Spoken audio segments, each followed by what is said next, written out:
بسم اللہ الرحمن الرحیم، السلام علیکم دوستو۔ زمبابوے سے پہلے آپس میں پاکستانی کرکٹ ٹیم نے دو ٹیمیں بنائی اور پریکٹس میچ کھیلا، جس میں شاہین شاہ افریدی کافی اگریسو فارم میں دکھائی دیے اور بابر اعظم کو انہوں نے زخمی کر دیا۔ جی ہاں دوستو، شاہین شاہ افریدی اور بابر اعظم کے درمیان سخت ترین مقابلہ ہوا۔ اس میچ میں دو ٹیمیں تھی، گروپ اے اور گروپ بی۔ گروپ اے کی سربراہی بابر اعظم کر رہے تھے اور گروپ بی کی سربراہی یعنی کپتانی شاہین شاہ افریدی کر رہے تھے۔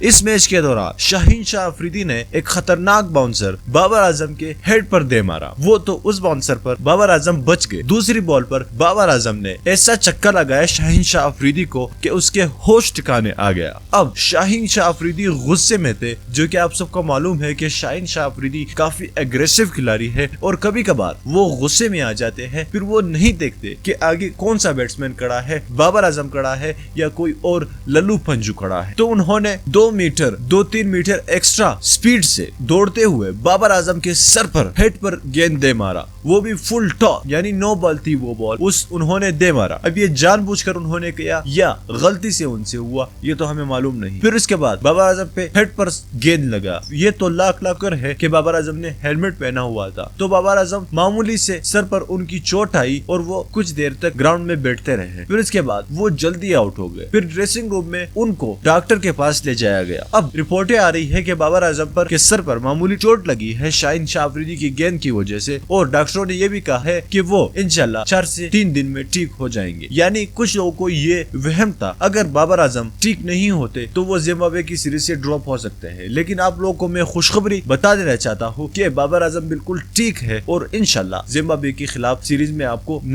دیکھتے نظر آئیں گے۔ اب شاہین شاہ افریدی کو آپ سب کو معلوم ہے وہ ہمارا لاڈلا بولر ہے، تو ان کو خیال رکھنا چاہیے کہ آگے کون سا کھلاڑی کھڑا ہے۔ بے شک آپ دوسری ٹیموں کے خلاف فل ایگریسو موڈ میں ہے، لیکن بابر اعظم اور پاکستانی کھلاڑیوں کے ساتھ تھوڑا خیال رکھیے گا شاہین شاہ۔ دوستو، اس ویڈیو کو لائک کیجیے، ہمارے اس چینل کو سبسکرائب کیجیے اور نیچے کامنٹ باکس میں اپنے رائے کا اظہار ضرور کرنا۔ میں ملنا چاہوں گا آپ سے اگلی ویڈیو میں، تب تک کے لیے اجازت دیجیے گا۔ اللہ